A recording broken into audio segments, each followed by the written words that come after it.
So, hello everyone. How are you doing at home? Hope everyone is doing well, right? So, very, very happy independence to all of you, right? So, with that note, we are going to learn today something. Yes? So, welcome back to yet another super interesting biology live session on the beautiful platform of Adhyalay. So, today we will be talking about cell cycle, right? I hope you all remember what was the first lecture. Yes? So this is lecture number 2 on the topic cell cycle and cell division. Yes? Can we all do some exercise? Yes? Just some pull-ups? Just try to recall what all things we have discussed in lecture 1. Can you recall? What we had discussed?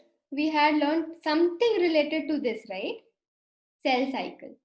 Yes or no? We had discussed about this cell cycle, that it has G1, S, G2, prophase, metaphase, anaphase, telophase. Yes, just brief we had discussed. Then related to that, I hope you have recalled it now.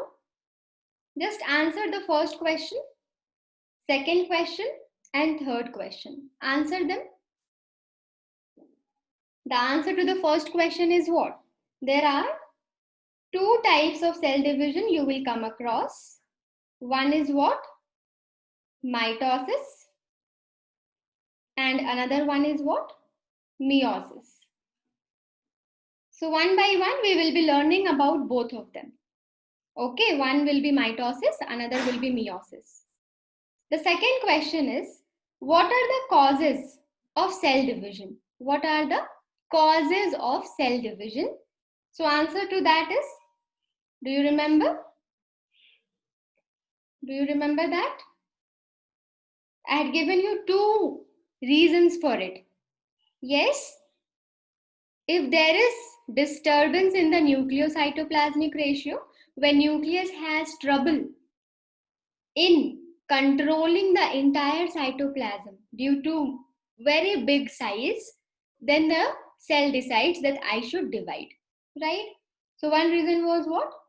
Nucleocytoplasmic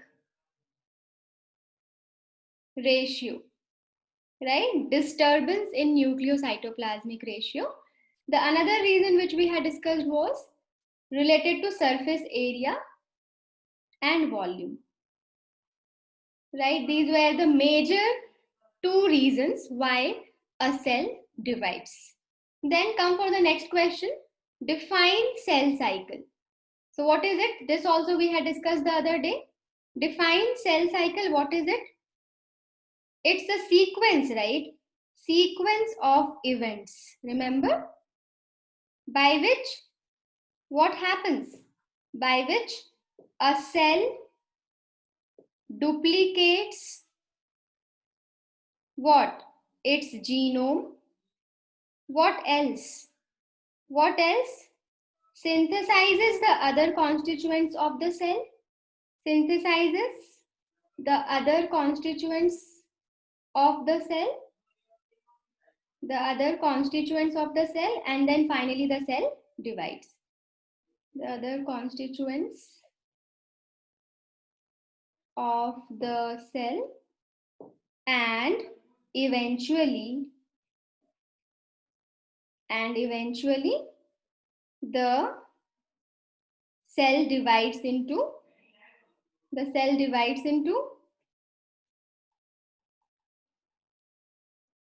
two daughter cells, right? This is what we had discussed. Remember it? That whenever we talk about cell cycle, it's a sequence of events, one after the other,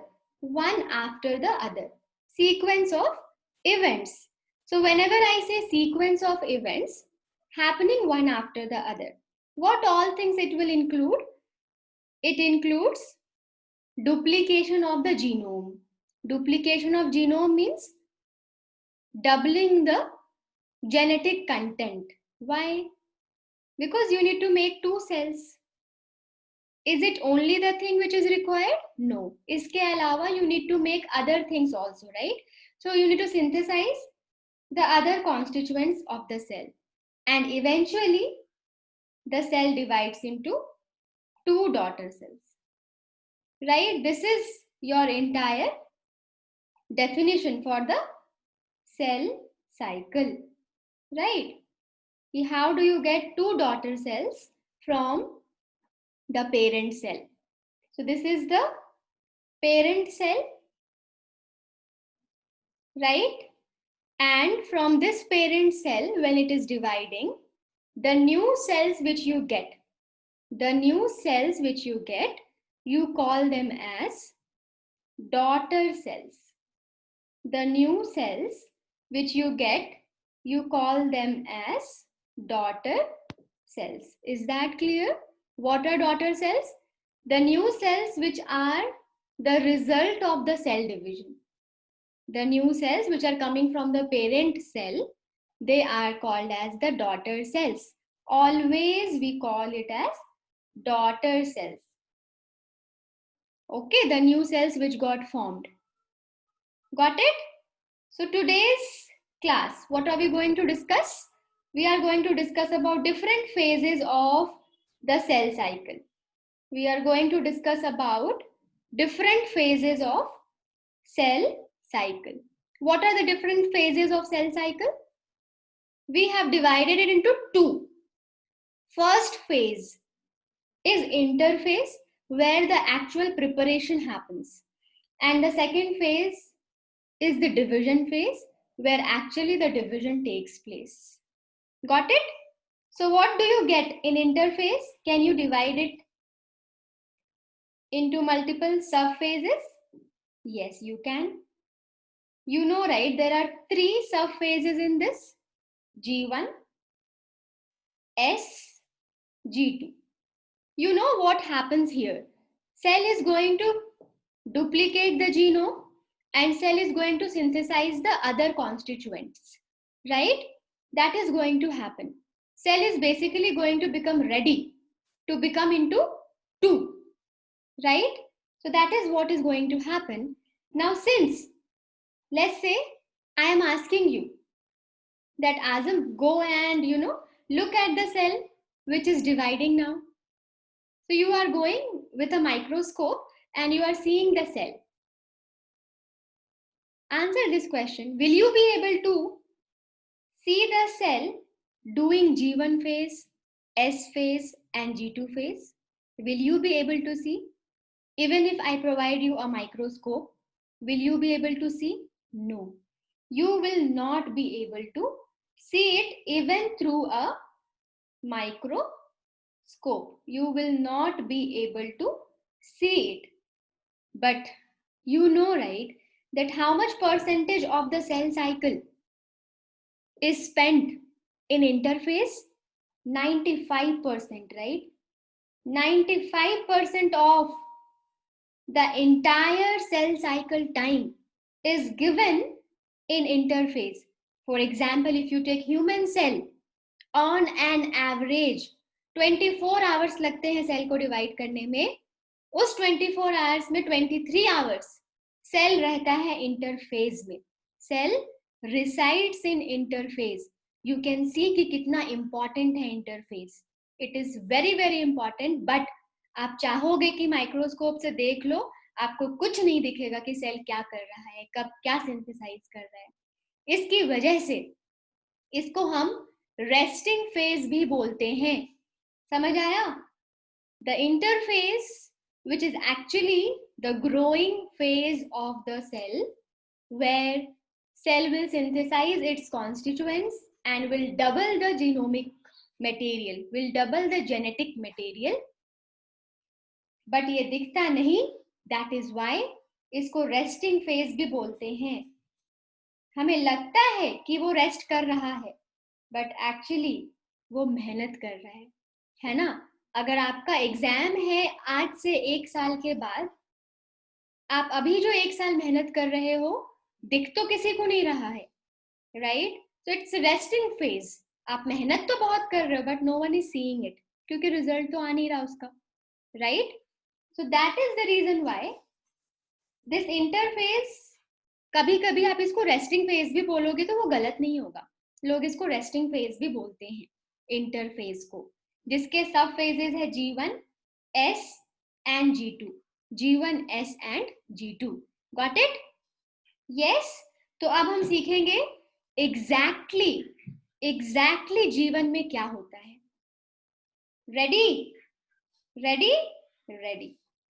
तो चलो सीखते हैं G1 phase में क्या होता है. G1 phase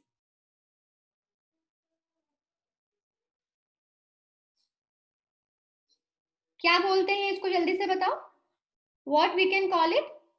मैंने पिछली क्लास में बताया था, G1 फेज को गैप 1 बोल सकते हैं. और क्या, पहला ग्रोथ है ये, तो ग्रोथ 1 फेज भी बोल सकते हैं. क्या बोल सकते हैं? G1 phase, gap 1 phase, growth phase 1, growth phase 1. Got it? I hope you got it. Yes. तो अब इसमें होता क्या है वो हम देखेंगे. या होने के पहले ये बताओ मुझे, G1 फेज किसके पहले आएगा? G1 फेज किसके पहले आएगा? अगर ये आपका है G1 फेज, ठीक है, ये है S फेज, ये है G2 फेज, पूरे इंटरफेज में G1 फेज किसके पहले आएगा? It is coming before S phase, right. And G1 phase किसके बाद आएगा? ये क्या है आपका, बताओ. ये वाला पार्ट क्या है? M फेज है, याद है ना. जब ये इंटरफेज है तो ये M फेज है, right. So this is your interphase. ये क्वेश्चंस पूछे जाते हैं नीट में कि G1 किसके किसके बीच में लाई करता है. Where do you get G1? तो समझ आ चुका होगा. We get G1 phase between M phase and S phase, मतलब after M phase and before S phase. तो हम बोल सकते हैं G1 is pre-synthetic phase, right? Pre-synthetic phase. Pre-synthetic phase का मतलब S phase के पहले, क्योंकि S phase को हम synthetic phase बोलते हैं, तो pre-synthetic phase. क्या मैं ऐसा भी बोल सकती हूँ कि G1 is post M phase? M phase के बाद आ रहा है, right? तो G1 is post M phase. Post मतलब बाद में, पोस्ट M फेज. क्या मैं इसको दूसरे वर्ड में ये बोल सकती हूँ, G1 comes in between M phase and S phase, between M and S phase. इन 3 तरीके से क्वेश्चंस को पूछे जा सकते हैं. They can ask you question in these 3 ways. Got it? तो G1 की इतनी कहानी पता चल गई आपको कि क्या बोलते हैं, कहाँ एक्चुअली प्रेजेंट है. Got it? समझ आ गया होगा यहाँ तक. यस. फंक्शनल एस्पेक्ट पे चलते हैं अब. Let's go to the function of G1 phase. क्या होगा यहाँ पे? G1 फेज फंक्शन, सोचो क्या होना चाहिए. कुछ ना कुछ तो सिंथेसिस ही होगा ना. क्या होना चाहिए? कुछ ना कुछ तो सिंथेसिस होगा. बहुत इजी है. तो यहाँ पे सिंथेसिस किसका करेंगे बताओ? किसका सिंथेसिस करना चाहते हो? प्रोटीन्स को डबल करना चाहते हो, राइट. आरएनए को डबल करना चाहते हो, राइट. साइटोप्लाज्म के कंटेंट को डबल करना चाहते हो, राइट. तो वही करेंगे G1 फेज में. Okay, got it. So most of the cell organelles, most of the cell organelles वो क्या हो जाएंगे? डबल हो जाएंगे.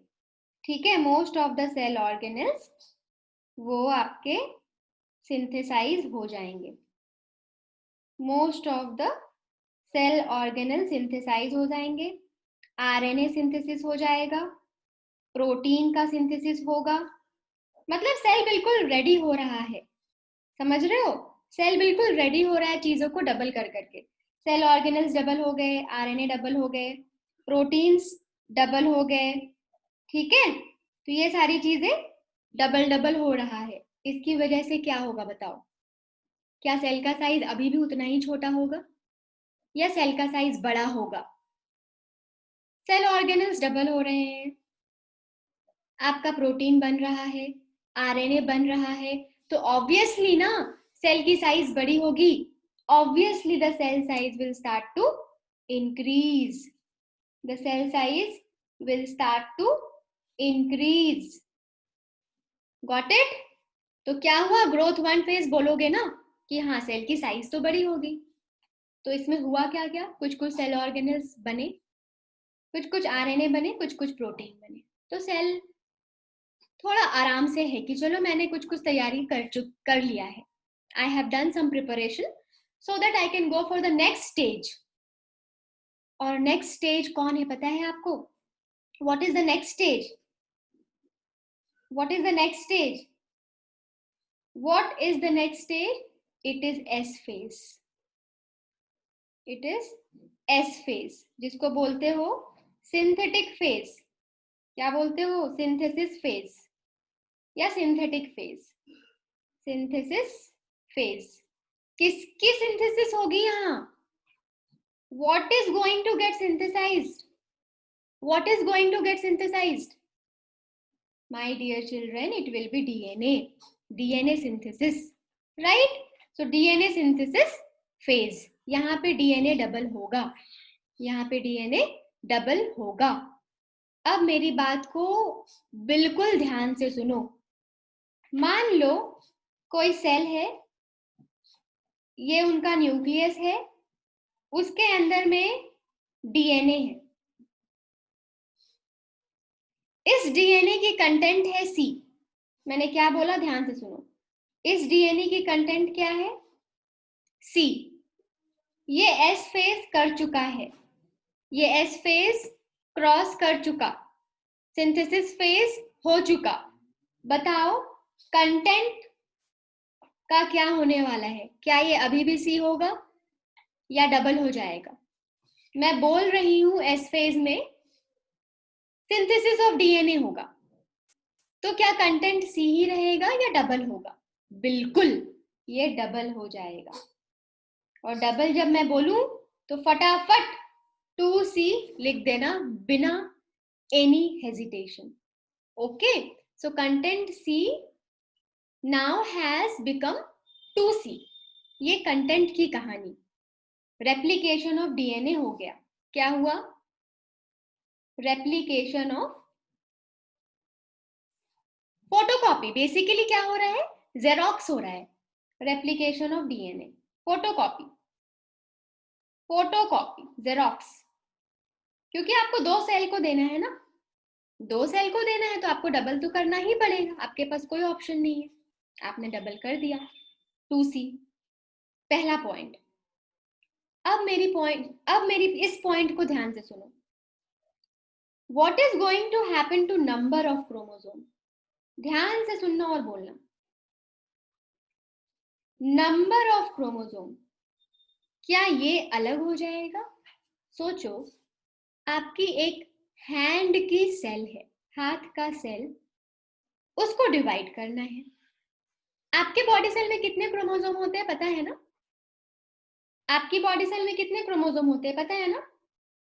आप डिप्लॉयड हो, आप क्या हो? डिप्लॉयड हो। तो आपकी बॉडी में हर डिप्लॉयड सेल में 46 क्रोमोसोम है। कितने क्रोमोसोम है? 46। आपका क्रोमोसोम कुछ ऐसा होगा, ऐसा होगा क्रोमोसोम। सेल चैप्टर में पढ़ाया है मैंने, राइट? समझे? अब मान लो इसको डिवाइड करना है। इट हैज डिसाइडेड कि मुझे डिवाइड करना है। तो अगर इसको डिवाइड करना है तो डिवाइड करके दो सेल बन गया आपके। मान लो हैंड का सेल दो बन गया उससे। तो सोचो इस सेल में आपके कितने क्रोमोसोम्स होंगे बताओ? अभी भी ये आपका हैंड का ही सेल है, still it is your own hand cell. क्या होगा इसका नंबर? क्या किसी सेल में 46 होगा, किसी में 49 होगा, किसी में 51 होगा? नहीं ना, सब में 46 होगा। सब में क्या होगा? 46 होगा। जब सारे सेल्स में 46 होगा, इसका मतलब क्या है बताओ मुझे? क्रोमोसोम नंबर का स्टोरी क्या होगा? क्या नंबर ऑफ क्रोमोसोम चेंज होगा? यस और नो बोलो। क्या मैं क्रोमोसोम नंबर को 46 से डबल कर दूं? No, chromosome number will always remain same. Chromosome number remains always same. Okay, तो क्या होगा बताओ? अगर मुझे फोटोकॉपी करना था, तो पता है सेल ने क्या किया? बोला ठीक है, ये क्रोमोसोम है ना, एक क्रोमोसोम है। कितने क्रोमैटिड है इसमें? एक क्रोमैटिड है। कितने क्रोमैटिड है? सेल में पढ़ाया है मैंने, एक क्रोमैटिड है। तो मैं क्या करूंगी इसको? बेटा तू एस फेज पे चला जा। एस फेज पे गया तो एस फेज पे क्या होगा? फोटोकॉपी। चलो फोटोकॉपी करो इसको। ये हो गया आपका फोटोकॉपी। अब कितने क्रोमैटिड्स? दो क्रोमैटिड्स। रिमेंबर, इसको मैंने बोला था ये दो क्रोमैटिड्स है, ये सिस्टर क्रोमैटिड्स है। पढ़ा है ना, सेल में पढ़ाया है मैंने आपको, राइट? तो बताओ अभी क्रोमोसोम नंबर कितना है? अभी भी एक है या दो हो गया? ये सोचो तो, ये एक क्रोमोसोम है या दो क्रोमोसोम है? सोच के बताओ। वन क्रोमोसोम है। क्यों? क्यों? मैंने ये बताया था, हमेशा, बहुत इंपॉर्टेंट बात है, हमेशा जब क्रोमोसोम के नंबर को देखना है तो उसके सेंट्रोमियर को देखो। कितने सेंट्रोमियर है यहाँ? एक। इसमें मैं ऐसे भी कर दूं ना, पूरा फ्लावर बना दूं इसको, फिर भी वो एक ही क्रोमोसोम होगा। उसके क्रोमैटिड बढ़ेंगे लेकिन नंबर ऑफ क्रोमोसोम एक होगा। As long as they have one centromere, chromosome का नंबर हमेशा एक होगा। तो नंबर ऑफ क्रोमोसोम हमेशा नंबर ऑफ सेंट्रोमियर से डिसाइड हो जाता है। समझे? समझ गए होगे। सो अगर एस फेज हमारा सेल कर रहा है, इसका मतलब वो क्या कर रहा है? फोटोकॉपी कर रहा है। हमारे बॉडी में क्रोमोसोम ऐसे है, लेकिन जब वो एस फेज में जाता है तो वो कैसा हो जाता है? ऐसा हो जाता है। तो डीएनए की कंटेंट को हमने डबल कर दिया, डबल हो गया ना फोटोकॉपी होके, लेकिन क्रोमोसोम नंबर हमेशा सेम होगा। ध्यान रख लो, पक्की बात। Okay, so the content of DNA doubles but the number of chromosome always remains same. This is very important point, so many times this question has been asked. Okay, so that is the first point related to DNA synthesis in S phase. Got it? So that is S phase, amount of DNA increases but the number of chromosome remains same. Any doubt? Push lo. So that is that. DNA replication takes place in S phase. Other than that, histone proteins. Histone proteins will also be synthesized in S phase. Other than that, duplication of centrioles. Centriole duplication will also take place in S phase. तो S phase बहुत ही important है, उसमें histone protein की synthesis होती है, centriole double होगा। आप देखोगे ये सेंट्रियोल हेल्प करता है सेल डिवीजन में, ठीक है? फिर डीएनए रेप्लिकेट होगा। इसमें बहुत इंपॉर्टेंट है कि कंटेंट हमेशा डबल होता है लेकिन नंबर ऑफ क्रोमोसोम हमेशा सेम होता है, ठीक है? Number of chromosome will always be same. That is S phase, that is S phase, that is all about S phase. तो हमने क्या क्या सीखा? हमने सीखा G1 फेज में क्या हुआ? Most of the protein synthesis took place, RNA synthesis took place, right? Most of the cell organelles got doubled. S phase में क्या हुआ?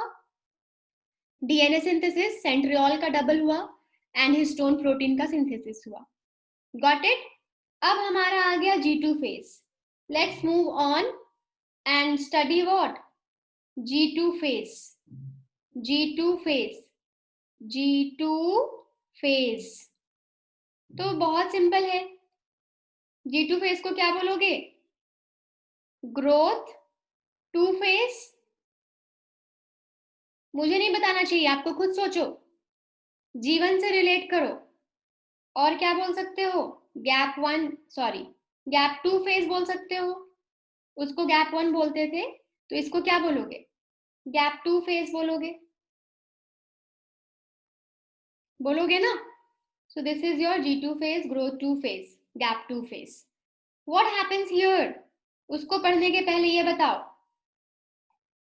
G1, S, G2. You should answer. बताओ G2 किसके बाद आया? हाँ, awesome. Yes, Azam. It is post-synthetic phase after S. Post-synthetic और post-synthesis phase. जो भी बोलना है बोलो, चलेगा सब। Post-synthesis phase. क्या मैं बोल सकती हूँ? It is pre mitotic phase. ये एम फेज होगा ना आपका, ये वाला।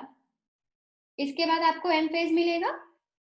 सो we can also say it is pre M phase. Pre M phase. You can also say it comes between S phase and M phase. Between S phase and M phase. Okay. So these are the three things which can be asked. कि किसके किसके बीच में आता है, किसके बाद आता है, किसके पहले आता है। Got it? Right? तो चलो इसका फंक्शंस देखते हैं। Related to functions, what do you get? क्या होगा function? What will be the function? सब कुछ तो कर ही लिया, अब क्या? अब क्या? It will make several other proteins. कुछ और प्रोटीन्स जो बचे होंगे वो बना देगा ये। Several other proteins will be made here. फिर साइटोस्केलेटन मैंने पढ़ाया था। रिमेंबर माइक्रोट्यूब्यूल, कि माइक्रोट्यूब्यूल सेल डिवीजन में हेल्प करता है, वो भी हमने पढ़ा था। तो माइक्रोट्यूब्यूल कौन सी प्रोटीन से बनता है बताओ? अब इसको एम फेज में जाना है। G2 के बाद इसको एम फेज में जाना है, तो ये सारी चीजों को देख रहा है। क्या मेरे पास सब कुछ है? सारे सेल ऑर्गेनल्स है? हाँ है। आरएनए है? हाँ है। सेंट्रियोल 2 है? हाँ है। फिर क्या? डीएनए कंटेंट है 2? हाँ हाँ है। तो वो सारा कुछ चेक करा। कुछ प्रोटीन्स बचे हुए हैं तो बनाओ, जैसे कि ट्यूबुलिन, है ना?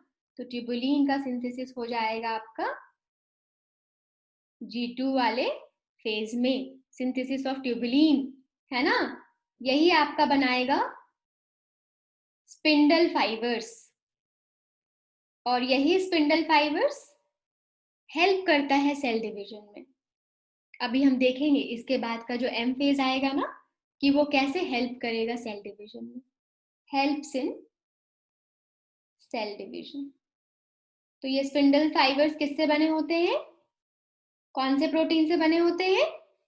ट्यूबुलिन प्रोटीन से बने होते हैं। So this was one function which happens at G2 phase. एक और बहुत इंपॉर्टेंट फंक्शन है जो G2 फेज में होता है, दैट इज चेकिंग।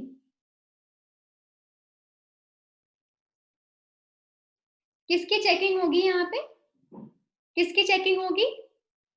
आप इमेजिन करो कितना इंपॉर्टेंट फंक्शन होता है एस फेज में।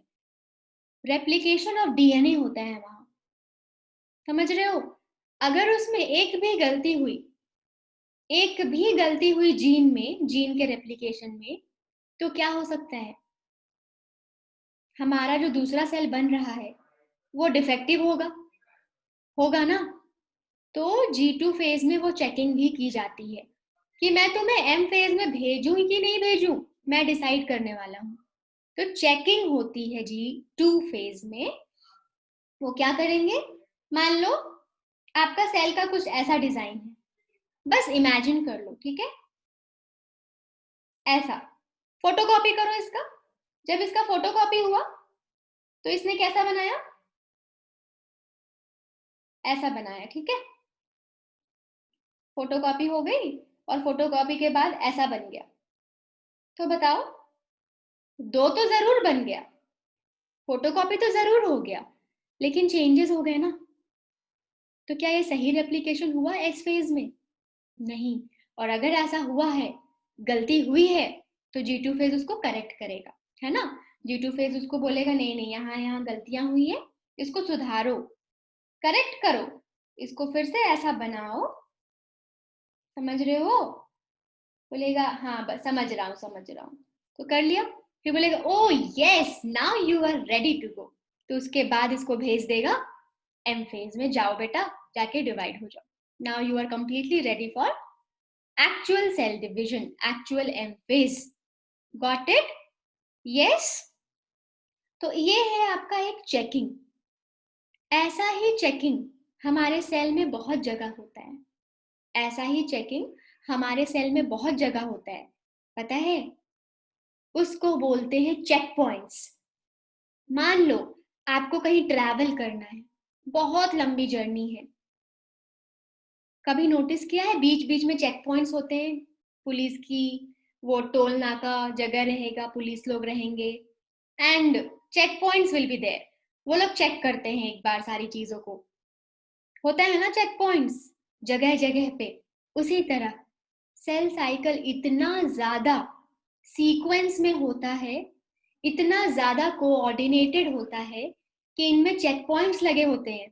मैं तुम्हें चेक करने वाला हूं तुम सही ठीक ठाक हो कि नहीं, मैं तुम्हें चेक करने वाला हूं तुम ठीक ठाक हो कि नहीं आगे बढ़ने के लिए। तो ऐसे ऐसे चेक पॉइंट्स होते हैं, और उससे आपको पता होना चाहिए कि कितने चेक पॉइंट्स होते हैं। Any idea how many check points do you get? Any idea? No idea? Get an idea sir ji, बोलो कितने चेक पॉइंट्स होते हैं टोटल? हाँ अनुषा इज राइट। तो चलो, क्या क्या पढ़ा है उसका समरी बताओ एक बार। जीवन, लग रहा होगा आपके कुछ पढ़ा ही नहीं है, बहुत इजी है, और जब नहीं बताया था तो लग रहा होगा कुछ नहीं आता है, राइट। तो ये है आपका जीवन फेज जो आता है एम फेज और एस फेज के बीच में, ये है आपका एस फेज एंड ये है आपका G2 फेज, समझे। तो इस तरह से हमने इंटरफेज की कहानी पूरी पढ़ ली है। जीवन में आपका सेल ऑर्गेनेल वगैरह डबल हो जाएगा, प्रोटीन आरएनए सिंथेसिस होगा, सब कुछ ऑलमोस्ट ही डबल कर लेगा except DNA centriole histone. DNA centriole histone ये तीनों चीजें कहाँ होगी, एस फेज में होगी। G2 में क्या होगा, इन G2 what do you have, tubulin की सिंथेसिस होगी। दूसरी चीज वो चेकिंग करेगा कि सही से रेप्लिकेशन एस ने किया कि नहीं, नहीं किया है उसको करेक्ट करो, फिर उसको एम फेज की तरफ भेजो। Got it? So that is how it comes to M phase. Got it? I hope you got it, you should get it. Yes. तो अब सोचो, सोचो, जीवन से एस को जा रहा है, जीवन से एस को जा रहा है, फिर एस से G2 को जा रहा है, G2 से M को जा रहा है, और M फेज खत्म होने के बाद फिर से सेल जीवन में जाता है। M फेज खत्म होने के बाद क्या होता है बताओ, M फेज खत्म होने के बाद दो सेल बनता है, M फेज खत्म होने के बाद दो सेल बनेगा, एंड वो दो सेल फिर से जीवन को जाएगा, कभी ना कभी उसको भी डिवाइड करना है, समझ रहे हो ना। तो ये साइकिल ऐसा चलता रहेगा। तो हर जगह चेक पॉइंट्स होंगे, कितने होंगे, 3 होंगे, उसको चेक करने के लिए कि आप सही से काम कर रहे हो कि नहीं। So there are 3 check points. How many check points? There are 3 check points. How many check points? 3। पहला है आपका यहाँ पे, क्या है ये, G1 to S। Question bank solve करना, आपको एक क्वेश्चन मिल जाएगा इसके ऊपर, 32 ईयर्स, ठीक है। मैं वैसे सॉल्व कराऊंगी सबको, जो भी टफ क्वेश्चंस है मैं सब टफ क्वेश्चंस के क्वेश्चन बैंक सॉल्व कराऊंगी, डोंट वरी। G1 से S एक आपका चेक पॉइंट है, G1 to S, ठीक है। दूसरा चेक पॉइंट होता है आपका यहाँ पे, अभी हमने देखा ना, G2 चेक करता है। दूसरा चेक पॉइंट है यहाँ पे आपका G2 to M, G2 to M, ऐसे स्लैश दे के ही लिखा होगा एग्जाम में भी, तो स्लैश देखिए जो लिखा है उसका मतलब है G2 M के बीच में, यहाँ पे G1 S के बीच में, ठीक है। तीसरा तीसरा आपका क्या है, जब M फेज कंप्लीट होता है तो M फेज के बाद क्या वो रेडी है G1 फेज में जाने के लिए, तो वहां पे एक चेकिंग होती है, तो वो हो जाता है एक M to G1, मतलब M से G1 जाने के लिए एक चेक पॉइंट होता है। ये इतना इंपॉर्टेंट नहीं है, आपके एग्जाम में ये नहीं पूछा जाता है, दिस इज नॉट इम्पॉर्टेंट। सबसे ज्यादा इंपॉर्टेंट कौन है, ये इंपॉर्टेंट सबसे ज्यादा है, and then they might ask you this also that there is a check point here also. अभी तक जो एग्जाम्स में क्वेश्चंस आए हैं that is this G2 to M, that is this, ठीक है, got it.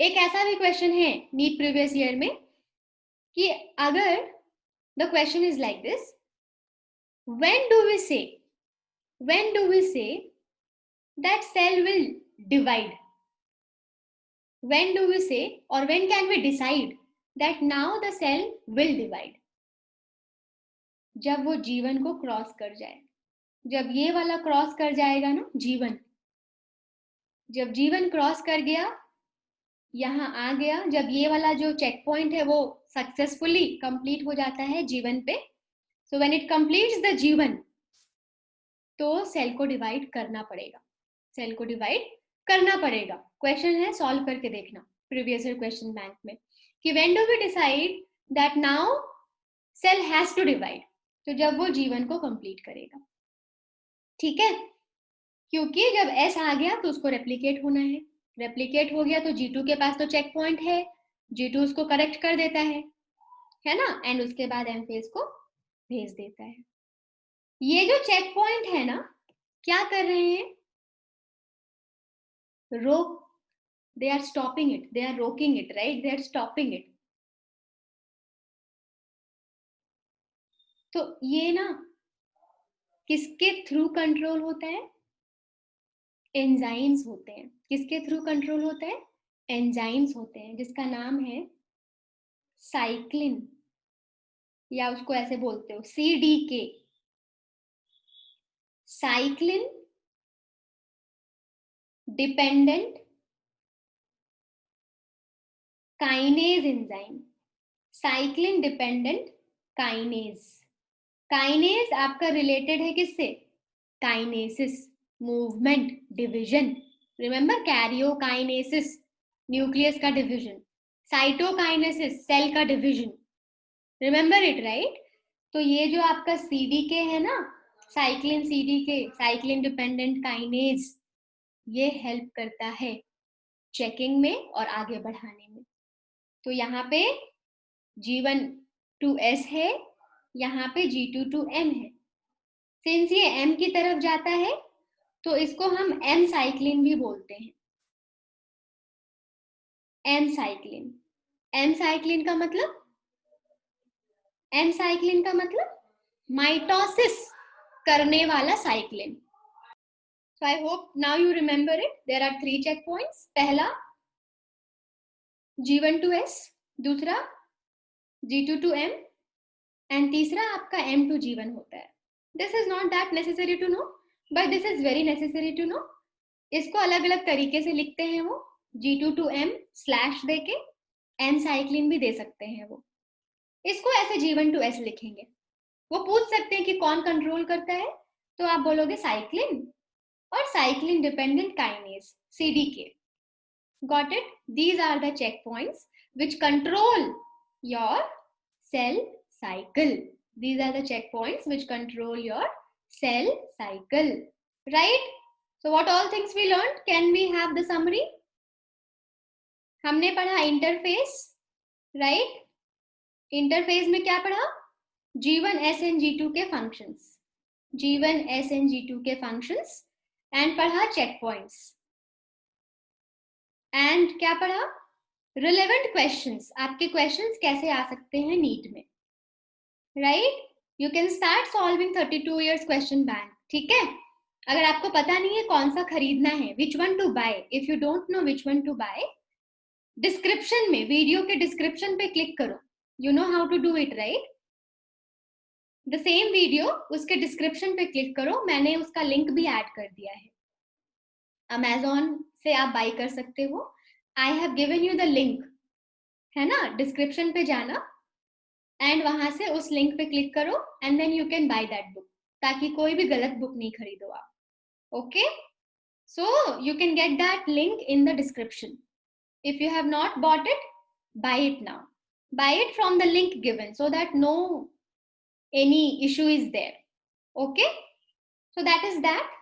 Yes, so that is all for today's class. All right, I hope you understood.